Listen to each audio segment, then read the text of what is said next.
사랑하는 성도 여러분, 저는 이 아침에 이 아침이 아니고 점심이네요. 점심 때 저의 허물을 좀 들추려고 합니다.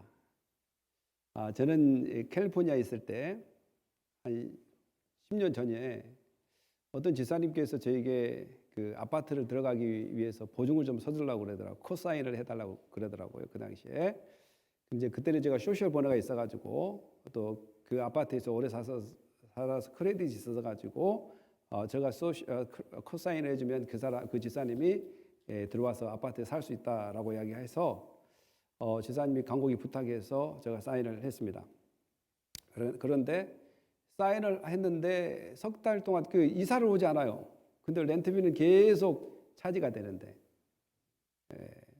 석 달 동안. 그래서 그 회사에서 그 아파트에서 저한테 연락이 오기를 언제 이사 올 거냐고, 아직 이사를 안 왔냐고. 그런데 안 왔다고. 그리고 제가 그분한테 연락을 해보니까 아니 그 지금 잠깐 누가 자기 집에 좀 살고 있어도 된다고 해서 거기 좀 머물러 있느라고 못 가고 있다고 그러더라고. 그래요? 그러면 이제 렌트비라도 내야 될 거 아니에요? 근데 이제 그분은 이제 그 상황이 못해서 못 내고 있고, 또 자기가 안 샀는데 굳이 내는 것도 좀 아까웠나 봐요. 이제 그러다가 계속 독촉장이 저한테 날아오는 거예요. 그래가지고 제가 그 학위를 마치고 미시간으로 또 다른 학위를 따로 이제 갔는데 거기까지 계속 연락이 오는 거예요. 이제 그래서 계속 독촉으로 안 되니까 이제 신용회사로 넘어가서 거기에서 또 연락이 오고, 그래서 이제 제가 이런 상황 저런 상황을 다 이야기하니까 이제 거기서 그러면 얼마만 내라. 그래서 그걸 할부로 내주게 하겠다. 이제 그런 것들을 제가 이제 이야기하면서 또 그 지사님하고 통화를 해서 지사님 이래야 되는데 지사님 어떻게 그럴 수가 있냐라고 막 제가 언성을 좀 높인 적이 있습니다. 그런데 내가 얼마 제약이냐면 그 지사님이 사실 어떻게 그럴 수 있냐라고 이렇게 이야기했지만 정말 지사님 나쁘다라고 이야기를 했지만 결국은 내가 나쁜 사람이더라고요. 이 말은 뭔 말이냐면 그 사람이 못 내면 내가 내주겠다는 것이 코사인 아니겠어요? 그러면 내주도 못 알면서 코사인 왜 썼냐? 내가 잘못이다고, 내가. 그리고 지사님 살다가 힘들고 그렇게 못 내면 내가 대신 낼게요. 그리고 걱정하지 마세요. 이런 의미가 아니겠어요? 코사인이? 내가 너무 크게 해석했나? 당신이 못 내면 내가 내주겠다라는 거예요. 그러면 왜 자격도 안 된 내가 마치 자격된 것처럼 그렇게 내가 왜 코사인을 썼냐는 거예요. 그 사람이 나쁜 것이 아니라 누가 나빠요? 내가 아주 나쁜 놈이더라고요. 그런데 나는 죄 없는 것처럼 하고 나는 뭔가 좀 의로운 척 하고 그 못 갚은 그 사람만 나쁜 사람이라고, 약속 안 지킨 사람이라고. 나도 약속을 안 지켰잖아요. 왜? 못 갚으면 내가 갚는다는 약속이 코사인 아니겠어요? 나도 나쁜 사람이죠. 사람들은 다 죄 아래 있으면서 누가 좀 더 죄를 덜 짓고 있는지, 그리고 목회자로서 상담을 하거나 또 목사님들을 만날 때도 대부분 좀 목회를 하는 목사님들을 만나면 다 그러진 않는데 항상 그래요. 저 다 그러지 않는다고 그랬어요. 몇 분들은 항상 이래요. 이 버지니아 교회 사정을 다 알고 계세요. 이번에 공동을 했는데 뭐가 어떻게 됐고 무슨 법이 통과가 안 됐고 무슨 교회는 뭐가 어떻게 됐다고, 어떻게 그렇게 다 잘한 줄 모르겠어요. 저는 잘 몰라요. 지금 4년 가까이 됐는데 어떤 교회가 어떻게 되는지. 왜냐하면 내일도 너무 바쁘니까. 근데 이제 목회를 안 하신 분들은 좀 그런 얘기를 잘하더라고요. 그래서 다 이렇게 평가를 하는 거예요. 자기는 이미 하나님이 돼갖고 있고, 이 목사님은 이걸 잘못하고 있고, 저 목사님은 저걸 잘못하고 있고, 막 평가하고 있어요. 그래서 깜짝 놀라기는 해요. 아니, 누가 누구를 평가하겠어요? 목회하는 사람보다 목회하는 사람이 목회를 더 잘 알아요. 실제로 한 사람은 힘들고 어렵다라고 이야기하는데 목회하는 사람은 그 목회 이렇게 하면 된다 저렇게 한다고 막 말로 너무 잘해요. 그런데 그것은 어떻게 보면 교만입니다. 지금 현장의 필드에서 죽기 살구로 성도들과 정말 한 몸 한뜻 돼가 어떻게 하면 주의 나라를 힘써가면서 이렇게 복음을 증거해 볼까라는 그런 열심히 있게 하는 사역하는 사람들을 막 이렇게 이야기하는 거 별로 좋지 않게 생각합니다. 어떤 교회가 됐든 정말 힘들게 살아가고 있어요. 그래서 제가 철이 없을 때는 막 저도 그런데 막 어떤 목사님 그런다더라 이랬는데 지금 철이 조금씩 드는가 보니까 그냥 한 명이 됐든 두 명이 됐든 그 자리 지키고 있는 목사님들이 다 대단하게 보입니다. 매주마다 설교를 어떻게 저리 해나갈까 하고 생각하는데 죽을 쓰든 밥을 쓰든 매주마다 저렇게 설교하고 있다는 것이 정말 존경스럽고 대단합니다. 여러분 그러지 않습니까? 사실 우리들은 내가 죄 없다라고 나는 좀 깨끗하다라고 자꾸 증명을 하려고 그래요. 말을 듣고 있어 보면. 그래서 얘가 너무 나쁩니다. 얘가 어떻게 이럴 수가 있습니까? 그래서 저는 바꿨어요. 사실 내가 이런 죄를 졌는데 내가 너무 나쁘다. 그분이 왜 그렇게 했을까? 내가 이런 점이 있어서 너무 이런 것 때문에 너무 그 사람이 상처를 받았지 않았을까? 나는 너무 나쁜 사람이다. 앞으로 이렇게 말을 좀 고치려고 많이 노력 중입니다. 그리고 저희 애들이 저한테 뭘 따지면 아빠 나빠요. 그래 내가 좀 나쁘지? 어떻게 알았어? 내가 이게 나쁜 것 때문에 나 지금도 고민하고 있다. 그리고 내가 이 나쁜 것 때문에 지금도 회개하고 있다. 그래 잘 봤다. 우리 애들한테 이래버려요 그냥. 잘 봤다고. 왜냐하면 오늘 본문도 마찬가지로 바울이 모두가 죄인이라는 거예요. 모두가. 그 누가 한 사람 깨끗한 사람 없고 다 정도 차이지 모두가 컴플리트리 다 죄라는 거예요. 오늘 우리가 이 죄인이란 사실을 깨닫게 될 때 우리가 발견할 수 있는 것은 내가 예수가 필요하다. 내가 예수님이 필요하다는 것을 다 간절하게 느낄 것입니다. 그리고 율법의 최종적인 목적은 내가 죄인이라는 것을 계속 가르쳐주면서 너는 죄인이기 때문에 너는 예수님이 필요해. 너는 죄인이기 때문에 너는 예수님이 필요해. 계속 이 율법이 우리를 어디로 인도한다고요? 바로 예수께로 인도하는 것을 오늘 말씀을 통해 발견할 것입니다. 사랑하는 성도 여러분, 오늘 말씀을 통해서 그런 은혜가 있기를 예수님의 이름으로 축복합니다. 네, 한번 읽어볼까요? 시작. 그러면 어떠냐? 우리는 나으냐? 결코 아니라. 유대인이나 헬라인이나 다 제 아래 있다고 우리가 이미 선언하였느니라. 기록된 바 의인은 없나니 하나도 없으며 깨닫는 자도 없고 하나님을 찾는 자도 없고 다 치우쳐 함께 무익하게 되고 선을 행하는 자는 없나니 하나도 없도다. 아멘. 이제 바울이 1장부터 2장까지 계속 유대인과 헬라인 그리고 할례의 중요성, 할례가 무엇을 상징하냐 이런 이야기를 하면서 결국은 모두가 할례가 우리를 구원하는 것이 아니고 또한 유대인이라고 해서 구원받는 것이 아니라 모두가 죄 아래 있고 또한 그 죄를 통해서 우리는 다 죽었던 영혼이더라. 그렇기 때문에 우리에게 필요한 것이 뭐냐? 그러면 그 유대인과 이방인들뿐만 아니라 오늘 이 편지를 받고 있는 로마 교인들과 그리고 이 편지를 쓰고 있는 바울과 일행들, 그러니까 그러면 어떠하냐? 우리는 나으냐? 우리가 누구냐냐? 우리가 그러니까 바울과 바울 일행들, 그러니까 이 편지를 쓰고 있는 바울 일행들 그리고 편지를 받고 있는 로마인들 마찬가지라. 이방인들이나 또한 유대인들도 다 제 아래 있지만 우리 또한 모두가 제 아래 있다. 이렇게 이야기하면서 이미 우리가 선언하였느니라. 이제 이 여기를 선언했다라고 이야기하면 약간 우리가 뭔가 선포했다, 설교했다 이 이야기처럼 들릴 수가 있지만 이제 오리지널 그 버전에는 프로에티아 사메사 이게 이제 이 말은 뭔 말이냐면 너 accuses 이게 너 고소했다, 고발했다. 너희들은 고소당한 사람들이다. 너는 고발당한 사람이다. 너희 죄 때문에 고발당한 사람이다. 이미 고발됐다라고 이제 이야기했다는 거예요. 이게 법정 용어를 사용하는 거예요. 법정 용어를. 그래서 이렇게 해서 너희들은 이미 고소가 됐고 기록된 바.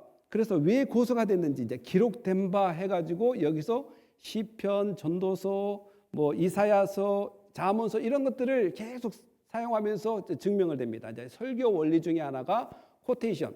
구약의 원리를 갖다가 신약의 원리를 적용하면서 왜 너희가 죄인인가를 이렇게 이야기합니다. 그래서 설교 원리 중에 하나가 구약과 신약을 연결시켜라 이런 것들이 있습니다. 그래서 바로 바울도 기록된 바는 성경에 기록된 바예요. 의인은 없나니 하나도 없으며 깨닫는 자도 없고 하나님을 찾는 자도 없고 다 지우쳐 함께 무익하게 되고 선을 행하는 자가 없나니 하나도 없도다. 이거 전도서 7장 20절에 나온 말씀과 시편 그 어리석은 자 한번 읽어볼까요? 시작. 어리석은 자는 그의 마음에 이르기를 하나님이 없다 하는도다. 여호와께서 하늘에서 인생을 굽여 살피사 지각이 있어 하나님을 찾는 자가 있는가 보려 하신즉. 시편 제 14장 1절 3절을 바울이 그 코테이션 이게 따와서 이제 이렇게 이야기합니다. 구약에서도 마찬가지죠. 시장에서도 없었다. 그런데 왜 하나님을 찾을 수가 없냐면 이미 인간은 하나님과 그 단절되어 있어서 하나님을 볼 수 있는 눈이 없습니다. 그런데 볼 수 있는 방법은 누가 눈을 열어두든지 누가 찾아와 줘야 됩니다. 누가 찾아와 줘야 돼요. 아무리 인간들이 보려고 해도 볼 수 없어요. 그래서 여러분들 교회를 오는 사람들이 누가 모이냐라고 물어본다면 사람들이 네, 교회는 죄인들이 모입니다 라고 이야기합니다. 그렇지만 그 죄인들이 모인단 말이 꼭 맞는 말은 아닙니다. 그 말은 뭔 말이냐면 교회는 죄를 용서받는 사람들이 모인다. 죄를 용서를 구하고 용서받기 원하는 사람이 모인다. 또한 더 나아가서는 하나님께서 그 죄 용서해 주시기 위해서 부른 사람들이 모인다. 이렇게 표현되는 것입니다. 그러니까 이제 우리가 막 야, 교회에 가면 뭐 이런 사람도 있고 저런 사람도 있고 뭐 사기꾼도 있고 뭐 살인자도 있고 그런데 그렇게 이야기하면 그래, 교회는 죄인들이 모이는 거야. 아니야, 살인자는 어디 가야 됩니까? 살인자는 어디 가야 되죠? 교도소 가야 되잖아요. 사기꾼은 어디로 가야 돼요? 교도소 가야 돼요. 그러니까 이곳에 모이는 것은 두 가지 측면으로 죄를 용서받고자 또한 죄의 은혜 그 보혈의 은혜를 받고자 또 두 번째로는 또한 하나님께서 그 은혜를 주시기에 부른 사람들이 모인 곳이 바로 교회입니다. 어떻게 보면 그래서 에크라는 from이야. 레시아 그러니까 부름을 받은 사람, 콜링 받은 사람이에요. 밖으로부터 부르심을 받았다. 그래서 막연히 교회는 죄인들이 모이는 거야. 이거는 꼭 맞는 말은 아닙니다. 밖으로부터 부르심을 받은 사람, 이 볼 수 없는 사람들을 하나님께서 불러 당겼습니다. 그리고 안 보이는 것을 보게 할 수 있게끔 눈을 열었어요. 그런 사람이 모인 것이 교회예요. 원래는 그냥 막 살인 사건자 뭐 사기꾼 이런 사람이 모였다고 해서 그 교회는 그런 분이 모인 거야. 아니야. 그런 사람들이 있다가 하나님의 은혜로 콜링을 받아서 와서 모인 것이 그런 사람 이 교회지 꼭 죄인들이 모인 그런 단체로 이렇게 착각해서는 안 된다라는 것이죠. 왜냐하면 사람들은 하나님을 깨달을 수도 없고 볼 수도 없어요. 그래서 예수님께서 이 땅에 내려와야 됐어요. 왜냐 볼 수가 없으니까 또 깨달을 수가 없으니까 예수님께서 볼 수 있게끔 내려와야 됐습니다. 이 땅에. 그래서 이걸 보고 인카네이션이라 해요. 하늘에서 하나님께서 그 인간의 몸을 입고 와야지 볼 수가 있으니까요. 그 볼 수 있게끔 해서 그분이 또 부르러 다녀요. 예수님이 부르러 다닙니다. 동네마다. 또 오늘은 이고 내일은 저 부르러 다녀요. 그래서 예수님이 올라가면서 이제는 내가 육체의 모습으로 부르는 것은 한계가 있으니까 영으로 성령을 보내서 모든 각 사람에게 동시다발적으로 함께 제한받지 않는 그 성령께서 각 사람의 마음을 감찰하사 여러분들을 부릅니다. 이것이 바로 하나님의 계획이고 이것이 바로 하나님의 은혜입니다. 그래서 우리가 본 것이 아니에요. 우리는 원래 죄인이었습니다. 죄의 대가로 고소당한 사람이었어요. 고소당해서 지옥 가야 됐습니다. 그런데 그 지옥 갈 사람을 하나님께서 그의 아들을 보내주셔서 볼 수도 없고 깨달을 수도 없는 인생들을 근데 이렇게 불러서 하나님의 자녀를 삼아 주셨기 때문에 이걸 보고 은혜 받았다라고 이야기합니다. 은혜 받았다. 여러분 은혜 받았습니까? 이걸 바로 은혜 받았다라고 이야기합니다. 그냥 뭐 잘 되고 뭐 사업이 잘 되고 이걸 갖고 은혜 받았다 이렇게 이야기하지 않죠. 그런 것을 복 받았다라고 이야기합니다. 복 받았다.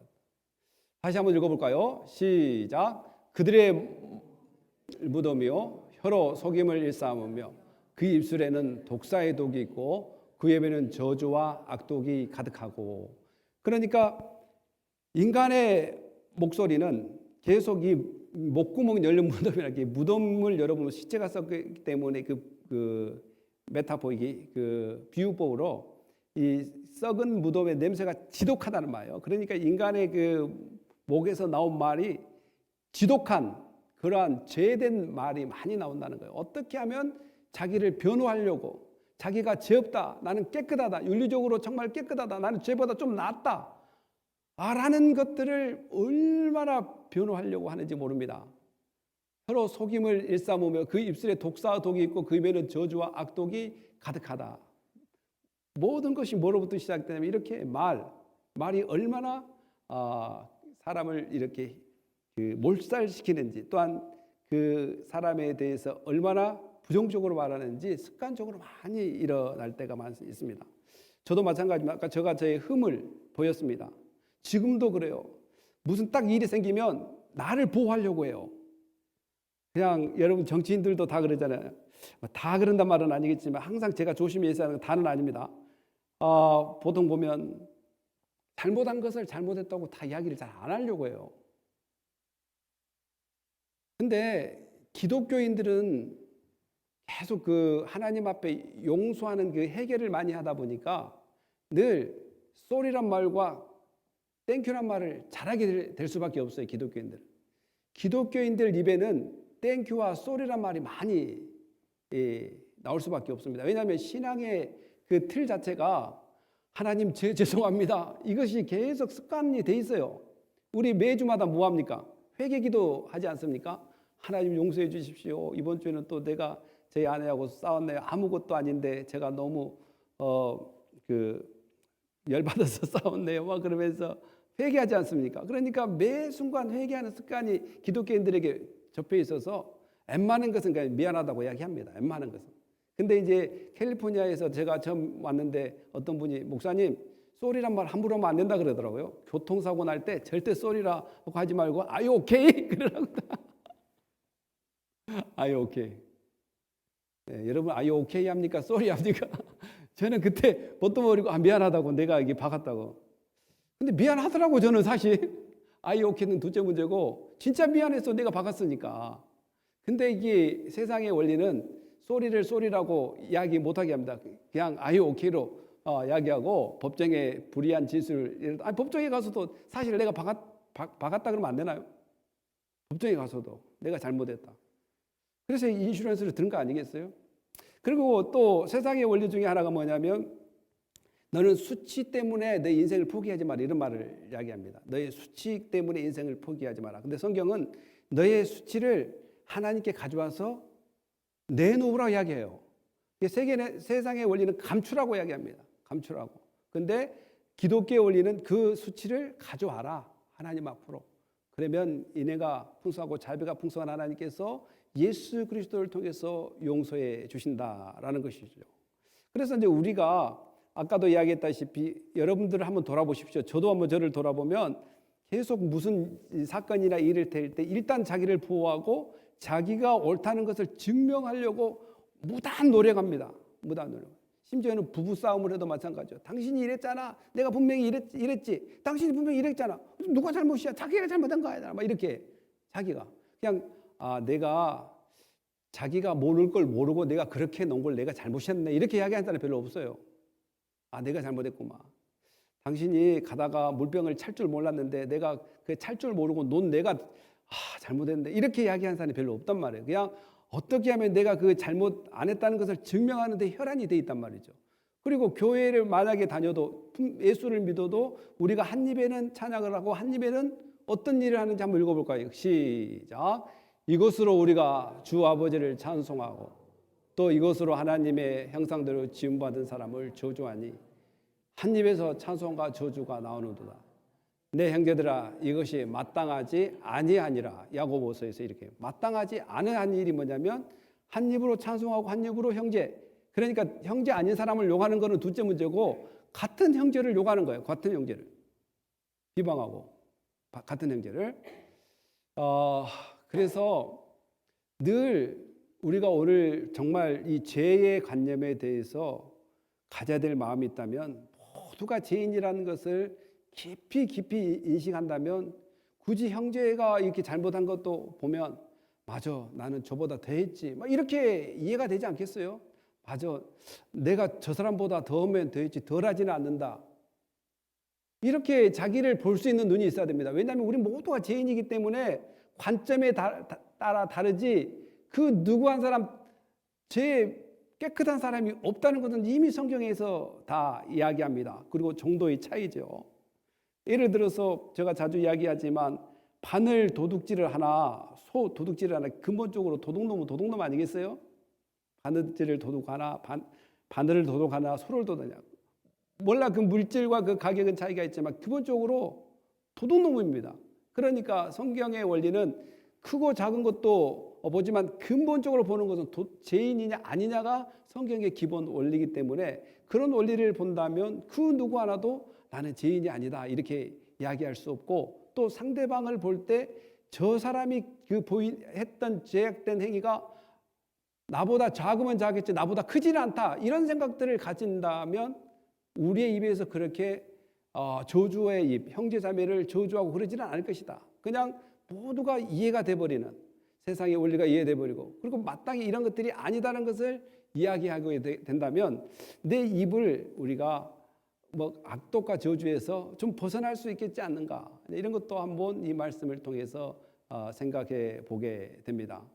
사랑하는 성도 여러분, 저는 여러분들이 어떻게 생각하는 것은 둘째 문제고 저는 제 자신이 너무나 지금도 죄인이라는 것을 늘 생각하다 보니까 누가 뭔 말을 하면 내가 더 죄인이지 내가 더 악하지 이런 것들을 많이 내 스스로 이렇게 삼키려고 많이 하고 이 제 악을 예수 그리스도 앞에 가져와야 되겠다.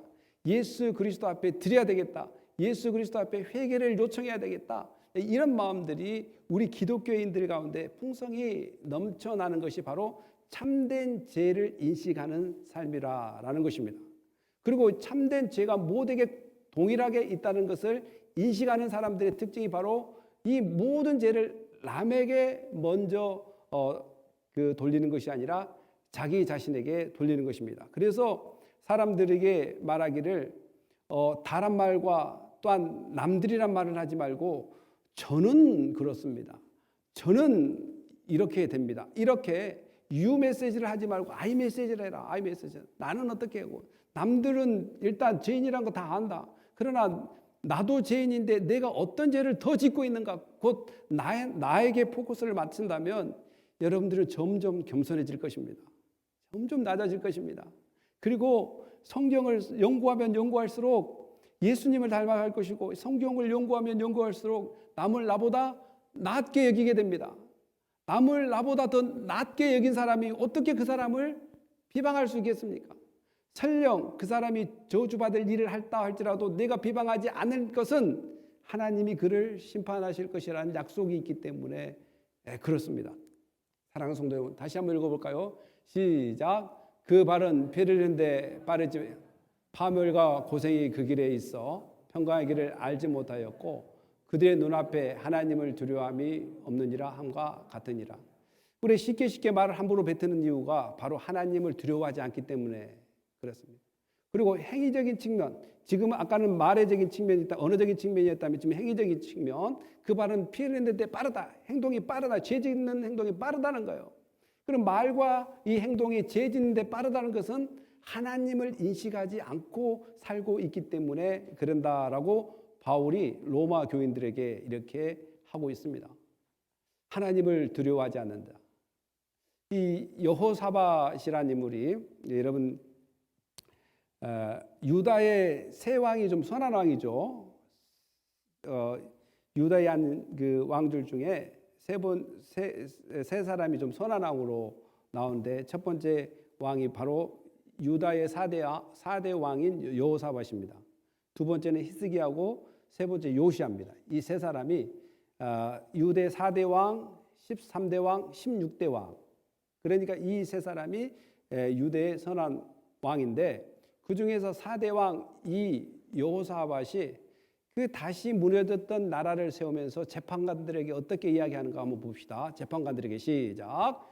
재판관들에게 이르되 너희가 재판하는 것이 사람을 위하여 할 것인지 여호와를 위하여 할 것인지 잘 살피라.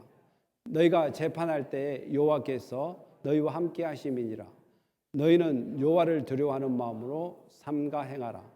우리의 하나님을 여호와께서는 불의함도 없으시고 치우침도 없으시고 뇌물을 받는 일도 없으시니라 하시니라. 아멘. 우리가 푸르미에게 계속 이야기한 것이 뭐냐면 Lord be with you. 하나님은 너와 함께 계시다. 그러니까 푸르미가 The Lord bless you. 하나님이 여러분을 복 주실 것입니다. 이렇게 지금 계속 커뮤니케이션 한단 말이에요. 그러면서 떠난단 말이에요. 자기 교실로. 이 매주마다 그렇습니다. 그러면 그 아이만 하나님이 함께 계신 것이 아니라 하나님의 백성들은 다 하나님이 함께 계십니다. 그래서 우리가 죄를 짓더라도 우리가 고통스러워하는 것은 하나님이 나와 함께 계신다는 걸 자꾸 인식하기 때문에 그렇습니다. 그리고 그분이 나와 함께 하겠다고 분명히 약속했고 예수님도 가실 때 영원히 너희와 함께하고 또 그 성령을 너희 안에 거하게 dwelling 살게 하겠다. 같이 함께 거하게 하겠다라고 이야기하면서 우리는 절대 혼자가 아니다라고 이야기합니다. 여러분 혼자입니까? 여러분 절대 혼자가 아닙니다. 지금 하나님이 함께 하고 계십니다. 그래서 우리가 사업이 폭삭 망해도 뭐가 정말 안 돼도 두려워하지 않는 것은 지금 이 세상을 창조하신 하나님이 나와 함께 하심을 믿기 때문에 세상이 바람에 흔들린다 할지라도 내가 두려워하지 않습니다. 믿습니까? 여러분 예를 들어서 참 어떤 분은 직장에서 원치 않은 그런 소식도 들었을 것이고 또 사업을 하다가 정말 빚만 늘어나고 뭔 가게를 하나 샀는데 손님은 한 명도 없고 파리만 날리고 막 여러 가지 상황들이 있습니다. 그러나 두려워하지 않는 것은 분명히 하나님 나와 함께 계시고 좋은 길로 인도하실 그 확실한 믿음과 지혜를 주실 것이다. 제가 이 교회에 개척할 때 참 저희 가족 6명이서 1년 가까이를 예배를 드렸는데 저는 하나님을 믿었어요. 하나님께서 사람을 보내실 것이라는 확신을 그렇게 믿었습니다. 그러면 누가 봐도 썰렁하고 횡한데 무슨 요새 개척 시대도 아닌데 저렇게 개척한다고 저렇게 하고 있을까? 그냥 이 교회를 닫는 것이 좋지 않을까? 이렇게 이야기한 사람도 있었습니다. 그러나 그런 말이 나를 현혹시키지 못한 이유는 끝까지 하나님은 나와 함께 계시고 하나님께 나를 인도해 주시라는 그런 확실한 믿음이 있었기 때문에 그렇습니다. 그리고 제가 10시 반 예배를 아침에 저희 가족끼리 또 드립니다. 그때는 이제 영어로 합니다. 왜냐하면 준비를 하고 있어야 돼요. 언제 그 미국인들이 또 미국 사람들이 와서 예배 드릴 줄 모르니까 저도 한국말로 준비하고 영어로 준비해야 되겠다는 생각 때문에 보통 10시 반 예배는 하우스에서 드리는데 우리 가족만 드려요. 근데 영어로 하고 있는데 왜냐하면 또 10시 반도 분명히 하나님께서 채워주시겠다는 그 확실한 믿음이 있기 때문에 그렇습니다. 제가 좀 욕심이 많나요? 아니 정말 믿음이 있습니다. 여러분 사업을 할 때 또한 뭐가 좀 직장에 뭐가 안 좋은 일이 있을 때 겁먹지 마십시오. 분명히 죽기 아니면 살기로 우리는 모든 것이 결판나는 것이 아니라 하나님이 함께 하심으로 우리는 그 하나님 때문에 모든 것이 결정됩니다. 하나님이 나는 여러분들과 영원히 함께 하실 줄 믿습니다. 담대하십시오. 두려워하지 마십시오. 하나님이 분명히 함께 계십니다. 반면에 죄를 질 때도 하나님이 나와 함께 하신다는 것을 인식한다면 머뭇거려진다는 것이죠. 말을 이렇게 함부로 하려다가도 하나님이 나와 함께 계시지. 맞아 지금 나를 지금 보고 계시지라고 생각한다면 이 비방하려다가도 이것을 돌려서 그냥 나를 비방해버려요. 저를. 맞아. 이렇게 정말 그 보증도 감당 못하면서 감당할 것처럼 거짓말을 해가지고 사인을 해줬는데 얼마나 나쁜 사람인가. 자기한테 이렇게 화살을 돌려야 된다는 거예요. 그래서 하나님 용서해 주십시오. 이 사람이 나를 너무 힘들게 해요. 반면에 내가 이 사람이 나를 힘들게 할 동안 내가 이 사람을 얼마나 저렇게 힘들게 할 수 있는 상황이 벌어질 동안에 내가 저 사람한테 힘들게 했을까? 라고 생각한다면 내가 그분을 뭐라고 할 필요가 없어요. 그분이 그렇게 나오기까지는 내가 영향력을 많이 끼쳤겠구나. 그건 누가 잘못이다? 내가 잘못이다. 왜 이렇게 생각할 수밖에 없냐? 모두가 죄 아래 있기 때문에 모두가 선한 것들보다는 죄 아래 있기 때문에 나도 죄된 생각과 죄된 생활과 죄된 말과 제된 행동들을 했다는 것입니다. 이걸 인식하고 인정해야 됩니다. 그럴 때 우리가 예수님이 필요하고 내가 겸손해질 수 있습니다. 아, 내가 죄인이었구나. 나는 그 사람이 너무 나쁘다고 생각했고, 나는 그 사람이 너무 나를 힘들게 한다고 생각했는데, 그렇게 하기까지는 내가 어떤 영향력을 그 사람한테 끼쳤는가도 생각해 본다면, 아, 나도 죄인이었구나 라는 것들도 생각해 보게 되는 것이고, 바로 이런 의식이나 인식은 하나님이 나와 함께 하고 있다는, 지금도 하나님이 지켜보고 있다는 그 믿음 하에 나오는 행위라고 볼 수 있습니다. 우리 더 한번 나가볼까요? 시작. 우리가 알거니와 무릇 율법이 말하는 바는 율법 아래 있는 자들에게 말하는 것이니 이는 모든 입을 막고 온 세상으로 하나님 심판 아래 있게 하려 함이라. 그러므로 율법의 행위로 그의 앞에 의롭다 하심을 얻을 육체가 없나니 율법은 죄를 깨달음이니라. 아멘. 이제 여기서 의미가 이제 뭐 2개 정도로 나오는데, 행위로 아까는 왜 도덕적인 삶을 이야기했어요. 도덕적인 삶, 인간관계 속에서. 그 율법의 행위로는 이제 이게 영적인 구원을 얻을 수 있다라고 이야기하는데, 구원을 우리는 행위로는 얻을 수가 없다. 우리가 행위를 더 높이려고 하면 할수록 교만해질 수밖에 없어요. 나는 하나님이 없어도 내가 선을 이룰 수 있고, 나는 하나님이 없어도 나는 거룩할 수 있어. 이러면서 자기 행위를 높이면 높일수록 교만으로 치닫게 됩니다. 그러나 빨리 일찌감치 인정을 하고 나는 죄인이야. 나는 이 죄인의 문제를 하나님께 의지해야 돼. 하나님의 도움을 받아야 돼. 근데 이렇게 하는 사람은 길이 있지만 내가 가진 행위를 통해서 의를 이루어 보려고 한다면 이거는 구원을 이룰 수도 없을 뿐더러 오히려 하나님과의 관계가 멀어지는 그런 관계로 나가게 됩니다. 마지막으로 이제 나누고 싶은 말씀은 율법은 죄를 깨달음이라. 여러분들이 이제 주일날 말씀을 들으면 사실 우리는 다 죄인이기 때문에 성경 말씀을 들을 때마다 좀 따끔따끔하고 좀 찔림이 있어야 돼요. 왜냐하면 율법은 십계명을 비롯해서 구약, 신약, 넓게는 성경 전체를 율법이라고 해석을 합니다. 십계명으로부터 전체를. 그러면 이 율법, 하나님의 말씀은 뭘 깨닫게 한다라고 이야기합니까? 죄를 깨닫게 한다라고 이야기합니다. 그러니까 이 성경 메시지가 증거될 때 죄를 깨닫게 하니까 불편해요, 안 불편해요? 불편하단 말입니다. 불편해요. 그래서 성경은 죄만 깨닫게 하는 것이 아니라 그 죄를 깨달아서 해결할 수 있는, 자유함을 줄 수 있는 그 은혜의 다리를 놔주는 그 중보자 예수 그리스도를 또 안내해 줍니다. 안내해 주세요. 그래서 죄를 깨달은 사람은 누구를 찾아야 돼요? 예수님을 찾아야 되는 거예요. 그래서 성경의 원리는 꼭 성경은 사랑의 말씀입니다. 용기를 주는 말씀입니다. 희망을 주는 말씀입니다. 맞습니다. 그러나 오늘 본문은 뭐라고 이야기합니까? 율법은 뭘 깨닫게 한다라고 이야기합니까? 바로 죄를 깨닫게 하게 된다라고 이야기합니다. 그러니까 성경 말씀을 선포할 때 이 2가지가 겸비되지 않으면 하나님은 좋으신 분입니다. 여러분들이 어떻게 해도 다 이해하실 분이 하나님이십니다. 하나님은 위로하시고 몹시 자비가 풍성하신데 어떻게 여러분들을 멸하겠습니까? 어떻게 여러분들을 그 불의한 사고를 당하게 할 것입니까? 아니, 성경에 보니까 하나님 말 안 듣는 사람은 어떻게 불의한 사고도 당할 수도 있고, 또한 어떻게 해요? 또 심판을 받을 경우도 성경에 많이 무수하게 나오는 것을 보게 됩니다. 하나님의 성품이 꼭 한 성품만 있는 것이 아니라 그 사랑 안에는 자비와 또한 정의, 공의, 이 2가지가 늘 존재하기 때문에 우리가 하나님 말씀을 들을 때 율법은 또한 하나님 말씀을 들을 때 분명히 찔림이 있어야 되고, 내가 잘못 간다면 바르게 가는 그러한 돌이킴이 있는 말씀이 진정한 말씀이라는 것입니다. 그리고 정죄만 해놓고 끝내버리면 완전한 복음은 아닙니다.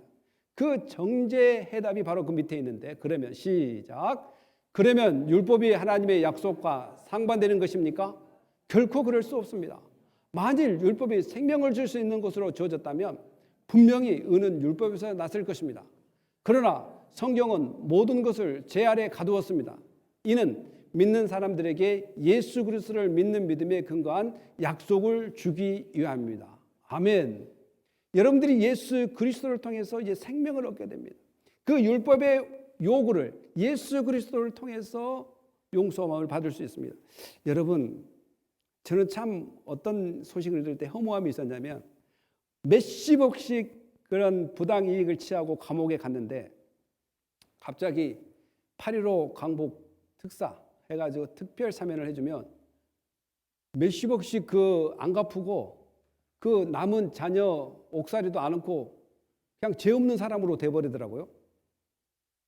와, 이런 것을 볼 때 우리가 옆에서 볼 때 우리가 좀 부당하다라고 생각하지만 법이 그래요. 법이 대통령께서 몇십억씩 빚을 지고 또한 부당이익을 취하고 또한 옥살이 자녀 그 기간이 엄청 많이 남아도 대통령이 그냥 특별 사면해 버리니까 모든 것이 그냥 깨끗하게 없어져 버려요. 이것이 이제 법정 용어라고 하는데 바로 오늘 우리가 의를 이루기 위해서 어떠한 행위를 했다는 그 자체가 의로워진 것이 아니라 또한 그렇게 할 수 없을 뿐더러 또 우리는 하나님의 보시기에 정말 하나님을 알아차릴 수도 없고 이해할 수도 없는 그러한 죄 가운데 땅만 보고 살아간 사람들이란 말입니다.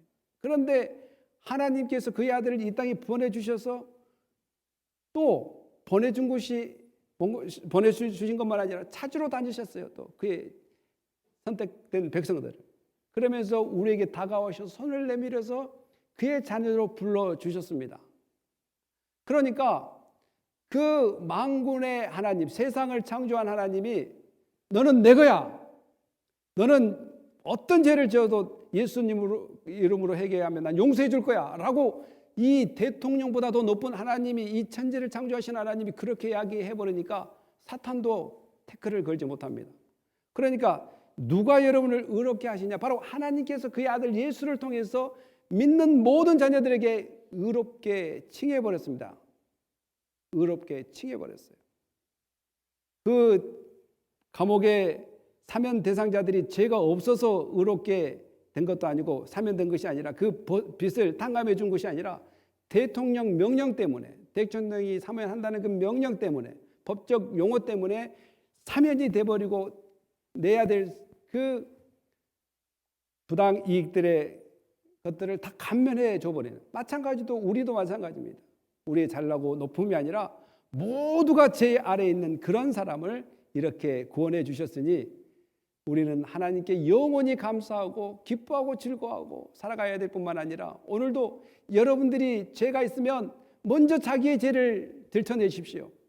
남의 죄를 들춰내기 전에 먼저 자기 죄를 들춰내서 그 죄를 하나님 앞으로 가져가셔서 예수 그리스도의 이름으로 용서를 받고 평안을 얻는 그런 은혜가 있기를 예수님의 이름으로 축복합니다. 기도하겠습니다. 할렐루야. 하나님 감사합니다. 오늘 우리가 이 땅을 살아가면서 정말 남의 죄는 쉽게 보이고 남의 죄에 대해서 쉽게 말할 수는 있지만 정말 내 죄를 들춰내고 내가 죄인이라는 것을 쉽게 인정하지 않으려고 하는 이 마음들 하나님 용서해 주셔서 그러나 모든 사람이 죄 아래에 있다는 것을 깨닫고 이제 낱낱이 나 자신의 죄부터 예수 그리스도 앞에 정말 내려놓고 용서함을 받고 자유함을 누리면서 또한 이 자유를 주신 하나님께 감사하고 나를 의롭게 칭한 그 하나님을 찬양하며 영원히 영광 돌리며 살게 하여 주시옵소서. 감사하며 예수님의 이름으로 기도합니다. 아멘.